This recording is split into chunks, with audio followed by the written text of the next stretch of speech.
오늘 주신 하나님의 말씀 같이 보겠습니다. 오늘 주시는 하나님의 말씀은 로마서 15장 5절로 7절 말씀입니다.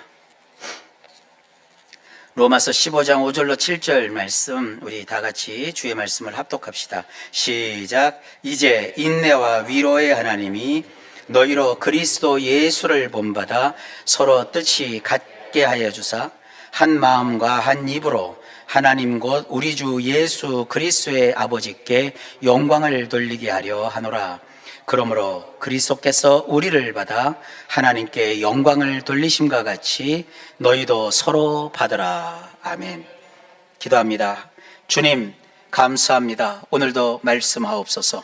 예수님 이름으로 기도하옵나이다. 아멘. 저는 그동안 8주에 걸쳐서 기획한 설교, 오늘이 마지막 8번째 시간. 총 주제는 로마서 산책, 복음의 진수였습니다. 오늘은 로마서 15장 5절로 7절을 통해서 서로 받으라. 부제목은 주께서 우리를 받으심같이. 장장 8주에 걸친 로마서 산책의 마지막 종착지에 드디어 도착했습니다. 우리는 그동안 이 거대한 구원의 산맥을 넘으며 웅장한 진리들을 마주했습니다. 오라 나는 곤고한 자로다. 나는 죄와 율법과 사망의 감옥에 갇힌 인간의 철저한 파산 선고를 들었습니다. 그 사망의 굴레에서 꺼내주신 십자가에서 완성된 일사부재리의 은혜를 보았습니다.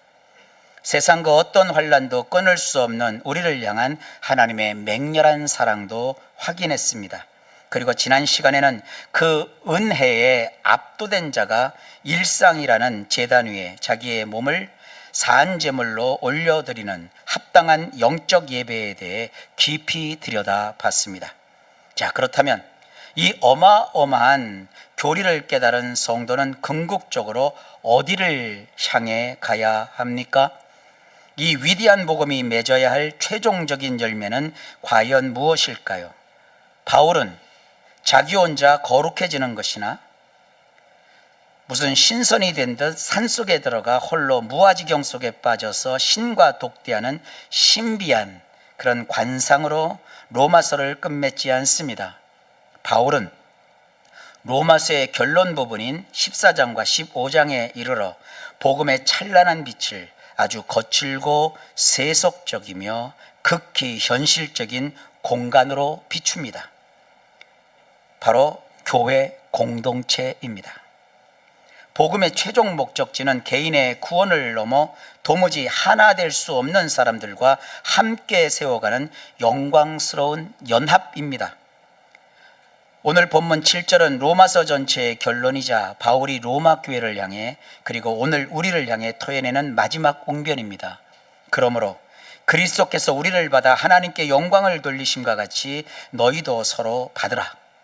오늘 이 마지막 시간에 위대한 복음이 어떻게 너와 나 사이를 가로막은 철벽을 부수고 우리를 영광스러운 한 몸으로 빚어내는지 본문이 증언하는 그 위대한 비밀 속으로 깊이 들어가 보겠습니다. 바울은 왜 서로 받으라고 이토록 애타게 부르짖었을까요? 이건 1세기 로마 교회의 정황을 알아야 이해가 됩니다. 1세기 로마 교회는 어떤 사람의 집에서 모이는 형태였습니다. 교회로 모인 어느 비좁고 후덥지근한 가정집 거실을 상상해 보십시오. 그것은 고상한 명상의 장소가 아니었습니다.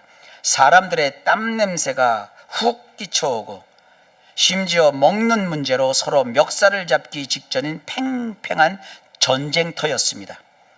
오늘 본문의 한 장 앞서 있는 로마서 14장에서는 먹는 음식을 놓고 교인들 사이에서 벌어진 논쟁을 집중적으로 다룹니다.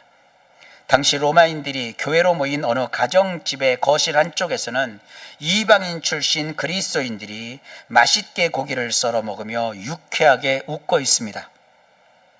그런데 방 반대편 구석의 분위기는 완전히 다릅니다. 유대인 출신 그리스도인들이 고기 먹는 사람들을 마치 지옥에 떨어질 범죄자 보듯 경악스러운 눈빛으로 노려보고 있습니다.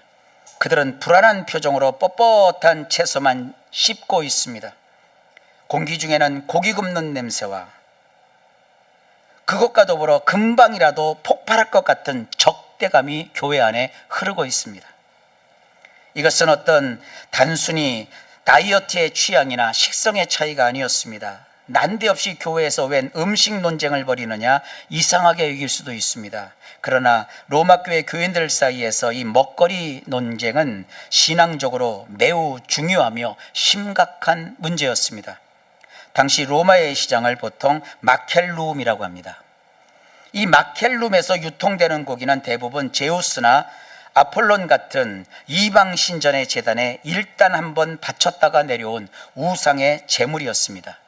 평생 구약의 율법과 정결 예식을 칼같이 지켜온 유대인들에게 이런 고기를 입에 댄다는 것은 우상 숭배에 동참하는 끔찍한 공포였습니다. 반면에 이방인 출신 그리스도인들은 자유로웠습니다. 예수님이 십자가에서 모든 율법을 완성하셨다. 로마의 신들은 죄다, 가짜다. 모든 음식은 창조주 하나님이 주신 것이니 감사함으로 먹으면 된다. 그들에게는 확고한 이런 신학적 논리가 있었습니다. 바울은 고기를 신앙적 이유로 먹지 못하는 유대인 출신 그리스도인들을 가리켜 믿음이 연약한 자라고 불렀습니다. 그리고 자유롭게 고기를 먹는 이방인 출신의 그리스도인들을 가리켜 믿음이 강한 자라고 불렀습니다. 이 두 그룹이 좁은 거실 안에 모여 함께 식사를 해야 했습니다. 어떤 일이 벌어졌겠습니까? 그야말로 피 터지는 신앙적 내전이 벌어졌습니다. 바울은 14장에서 이들이 서로를 대하는 태도를 아주 날카로운 두 개의 동사로 고발을 합니다. 로마서 14장 3절에 그것이 나와요. 강한 자들은 연약한 자들을 업신여겼습니다. 아직도 저런 낡은 율법 쪼무레기에 매여 있느냐? 복음의 자유도 모르는 촌스럽고 꽉 막힌 인간들. 그들은 지적인 우월감을 무기 삼아 한 공간에 있는 예수를 믿는 형제들을 가볍게 깔아뭉갰습니다. 반대로 연약한 자들은 그 강한 자들을 비판했습니다. 이 말은 스스로 재판관이 되어 정죄했다는 뜻입니다. 아유, 저것들은 거룩함이라고는 눈꼽만큼도 없는 타락한 신자들이다 라며 심판의 칼날을 마구마구 휘둘러댔습니다. 교회 안에 지적인 우월감 그리고 도덕적인 정죄감. 여러분, 신학적 지식이 교만을 만나면 형제 자매들의 목을 겨누는 흉기가 됩니다. 내가 옳다는 것을 증명하기 위해 타인의 영혼을 무참히 난도질해야 됩니다. 우리 교회적 입구에다가 어떤 이단인지 사입인지 분노에 가득 찬 성경 구절을 잔뜩 써가지고 그 강력 스티커로 탁 붙여놨어요. 근데 보니까 우리 교회만 붙여놓은 게 아니라 이 동네 교회 문간에는 다 붙여놨어요. 아니, 예수 믿는 사람끼리 잘 믿으라고 박수 쳐주고 기도해줘도 시원찮을 텐데 성경 속에 꼭 망하고 죽고 막 끝나고 그런 것만 잔뜩 써가지고 인쇄해서 교회가마다 그냥 담벼락으로 다 붙여놓고 다녔어요. 이게 뭐 이렇게 대단한 겁니까? 복음의 은혜는 흔적도 없이 사라지고 누가 더 옳으냐는 차가운 율법의 재판정만 남은 꼴입니다. 이것은 은혜를 잃어버린 인간의 처절한 본성입니다. 복음의 감격을 놓치는 순간 우리는 즉시 내가 세운 기준을 잣대 삼아 타인을 재단합니다. 나와 다르면 무조건 틀렸다고 규정합니다. 틀린 게 아니에요. 다른 거죠. 마귀가 가장 두려워하는 것은 교회의 건물이 커지는 것이 아닙니다. 마귀가 가장 두려워하는 것은 성도들이 그리스도 안에서 서로 하나가 되는 것입니다. 그래서 끊임없이 우리의 시선을 십자가가 아니라 형제자매의 특글에 맞추게 하여 교회를 어떻게 해서든지 찢어놓으려고 혈안되어 있는 것이 마귀가 오늘날 하는 짓입니다. 바로 이 처절한 분열과 정죄의 현장에 바울은 거대한 십자가를 쿵 하고 내리꽂습니다. 그 십자가 복음은 너와 나 사이에 철벽을 부수고 영광스러운 한 몸으로 성도들을 빚어냅니다. 본문 7절입니다. 얼핏 보면 참 좋은 말이 거기 써 있어요. 너희도 서로 받으라. 가정을 한번 생각해 보세요. 자, 부부가 같이 사는데 이 사랑해도 이게 정말 아까운 게 인생 아니에요? 근데 맨날 다투니까 이게 싸우다 지쳐갖고 이혼하기는 참 싫고, 그래서 서로 이제 합의를 봐요. 우리 서로 선 넘지 말고 각자 방식대로 살자. 여러분, 이런 윤리의식과 관용은 세상의 도덕교사들이나 윤리 철학도 얼마든지 할 수 있는 말입니다. 그런데 바울은 그 앞에 복음의 심장과도 같은 무시무시한 단서를 하나 붙입니다. 그리스도께서 우리를 받아 하나님께 영광을 돌리심과 같이. 이것이 성경이 말하는 본질입니다. 우리가 형제를 받아 주어야 하는 근거는 나의 얄팍한 도덕성이나 알량한 인내심이 아닙니다. 예수님이 나를 어떻게 받아 주셨는가? 오직 이것이 유일한 기준이며 절대적인 동력입니다. 여기서 받으라고 번역된 헬라어 원어를 좀 깊이 들여다봐야 합니다. 그래서 제가 헬라어를 잠깐 쓸게요. 이 받으라라고 번역한 이 헬라어는 프로슬람바노라고 합니다. 프로슬람바노. 이 단어는 단순히 억지로 참고 견디는 소극적인 톨레랑스가 아닙니다. 이 톨레랑스라는 말은 여러분도 쓰시죠? 관용이란 뜻이거든요. 사도행전 27장에 보면 바울이 유라굴로라는 무시무시한 폭풍을 만나 침몰하기 직전의 배 안에서 조마조마한 마음에 며칠을 먹지 못해 굶주려 죽어가는 사람들에게 다가가 떡을 떼어주며 음식을 취하여 먹게 했다라고 했을 때, 음식을 취하여 먹게 했다, 이 단어를 플로슬람바노인데 이렇게 번역을 했어요. 길게 플로슬람바노, 음식을 취하여 먹게 했다. 따라서 본문에서 받으라고 간단하게 번역한 이 프로슬람바노라는 단어는 누군가를 적극적으로 먹이고 그래서 살려내는 아주 처절한 생명 구조의 단어입니다. 로마 교회의 갈등이 고기냐 채소냐는 식탁의 문제였음을 기억하십시오. 바울이 여기서 이 받으라고 번역한 플라슬람바노라는 단어를 꺼내든 것은 매우 치밀하고 기막힌 수사학 표현입니다. 서로 받으라는 것은 정치적 색깔이 다르고 배운 것이 다르고 신앙의 색깔마저 달라서 진짜 한 테이블에 앉기조차 싫은 그 껄끄러운 사람을 억지로라도 나의 식탁으로 끌어당기라는 것입니다. 그 사람이 내미는 음식을 수용하고 나 역시 영적으로 지친 그 형제와 자매를 살리기 위해 기꺼이 내 밥상을 내어주는 치열한 생명의 교제를 하라는 얘기입니다. 이 지점에서 이렇게 반발할 수 있어요. 아니 목사님, 말끝마다 내 신경을 긁는 그 사람을 그냥 참고 견디는 것만 해도 엄청난 감정 노동인데 굳이 내 밥상으로 억지로 끌어당겨서 밥맛 떨어지게 밥까지 먹이라고요? 바울은 인간의 한계를 너무 무시하는 것 아닙니까? 만약에 바울이 인간의 의지만을 믿고 이런 요구를 했다면 그것은 망상이 맞습니다. 그러나 바울은 지금 단순한 윤리를 말하는 것이 아닙니다. 기독교 복음의 핵심 원리를 재현하라고 명령하는 것입니다. 한번 이렇게 달리 생각해 보십시오. 예수 그리스도께서 우리를 어느 때에 어떻게 프로슬람바노, 예수님의 식탁으로 받아들여 주셨습니까? 우리가 깨끗하게 목욕을 하고 예쁜 옷을 입고 왔을 때입니까? 우리가 예수님의 말씀에 평소에 100% 순종하고 흠없는 완벽한 삶을 살았을 때 그분의 식탁에 우리를 초대하셨습니까? 결코 아닙니다.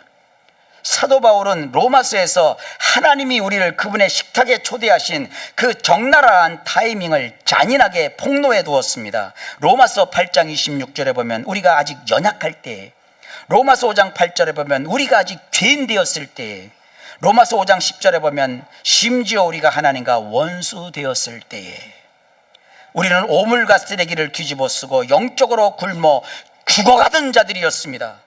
창조주를 향해 주먹을 쥐고 저주하던 하나님의 원수였습니다. 그런데 그 만왕의 왕이신 거룩하신 분이 냄새나고 더러운 원수인 나를 먼저 찾아오셨습니다. 피 묻은 두 팔을 벌려 나를 그분의 품에 꽉 끌어안아 주셨습니다. 그리고 십자가라는 거대한 식탁을 차려 놓으셨습니다. 여러분, 그 식탁 위에는 무엇이 놓였습니까?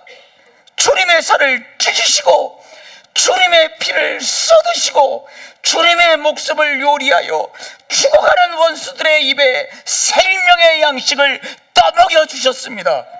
원수를 살리기 위해 베푸신 우주에서 가장 처절하고 완벽한 환대입니다.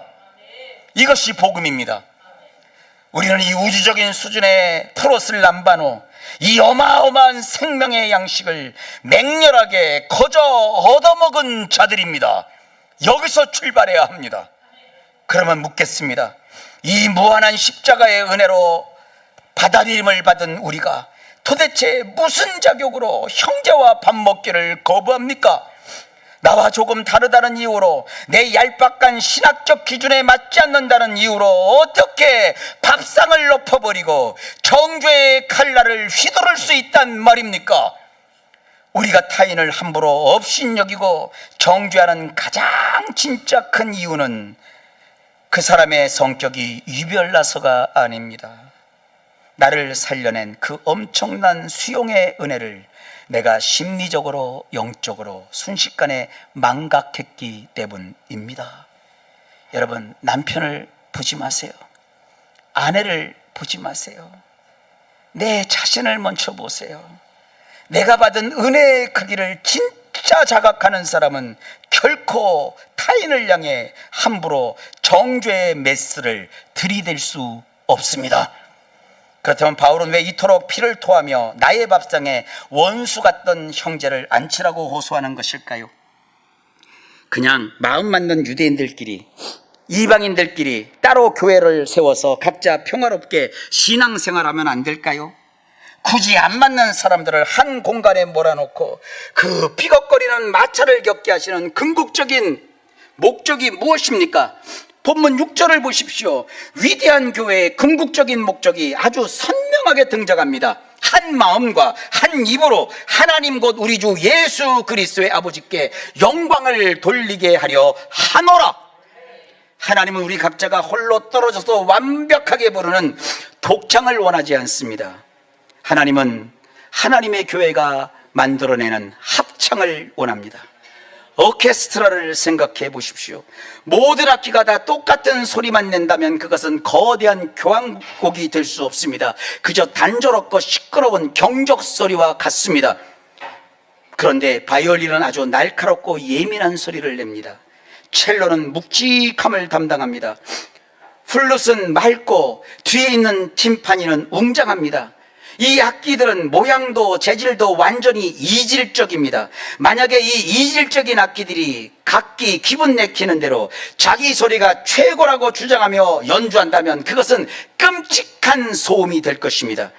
고기와 채소 문제로 다투던 로마 교회의 불협화음이 바로 그런 것이었습니다. 그러나 이 전혀 다른 악기들이 오직 단 한 사람, 중앙에 선 지휘자를 일제히 바라볼 때 기적이 일어납니다.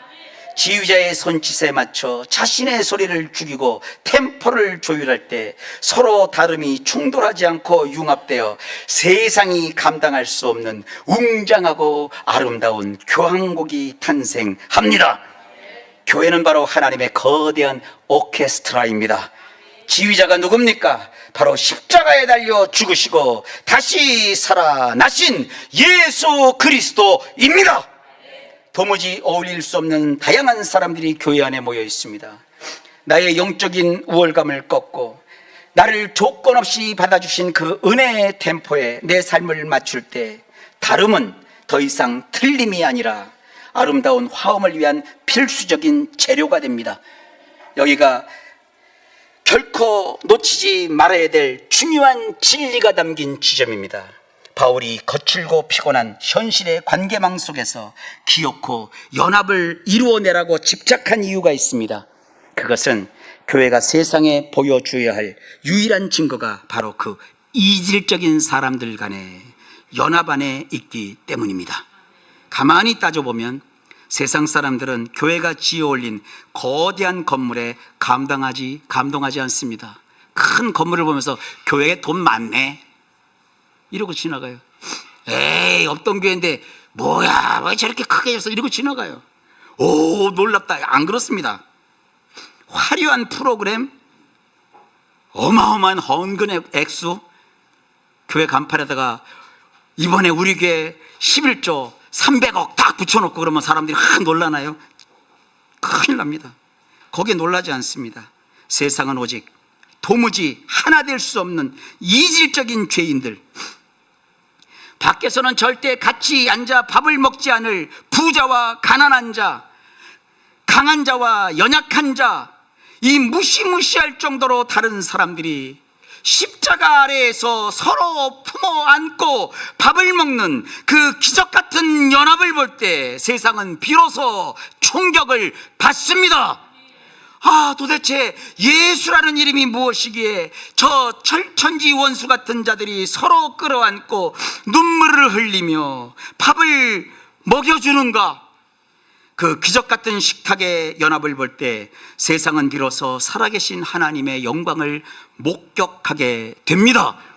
결국 로마 교회가 그렇게 됐어요. 로마가 기독교화가 되잖아요. 황제를 엎어 그 정권을 무너뜨리고 혁명을 일으켜서 기독교 국가가 된 게 아니라 이 예수 그리스도의 따뜻하고 향기로운 사랑이 로마를 다 그리스도 안으로 들어오게 역사적으로 만들지 않았습니까? 여러분, 복음은 교리책 안에서 완성되는 것이 아니라 내 껄끄러운 타인을 식탁으로 초대하여 받아주는 그 프로슬람바노의 현장에서 마침내 완성되는 것입니다. 저는 우리 교회가 반드시 그런 교회가 되기를 늘 기도하고 소망하고 그런 쪽으로 목회하여 나갈 겁니다. 우리는 8주간의 로마서 산책을 통해 웅장한 진리의 봉우리들을 넘어왔고 마침내 형제를 향한 식탁이라는 가장 치열한 결론에 도달했습니다. 바울이 피를 토하며 전했던 복음의 메시지는 너무나 선명합니다.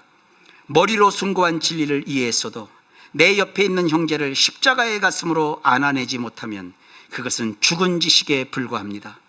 은혜는 하늘에서 내려와 내 가슴을 적시고 반드시 내 양팔을 벌려 이웃을 향해 흘러가야 합니다. 이 논의를 성경 본문 밖으로 우리의 현실로 한번 가져와 보겠습니다. 오늘 여러분의 일상 속에서 도무지 이해할 수 없는, 그래서 한 식탁에 앉아 밥을 먹기는 고사하고 한 식탁에 앉기조차 싫은 껄끄러운 누군가가 혹시 있으십니까? 만약 하나님께서 여러분 자신의 영혼에 울려 퍼질 영광스러운 교향곡을 완성하시기 위해 바로 그 껄끄러운 사람을 가장 필수적인 이질적 악기로 여러분 곁에 배치해 두신 것이라고 여기시면 어떠시겠습니까?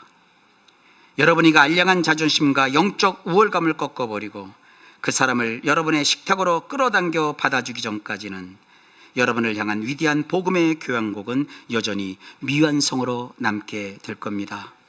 여러분, 우리의 본성으로는 그런 일이 불가능해요.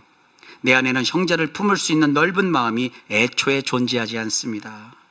없는 걸 자꾸 있게 하면 더 힘들죠. 그러므로 우리는 영원히 십자가의 식탁 앞에 서야 합니다.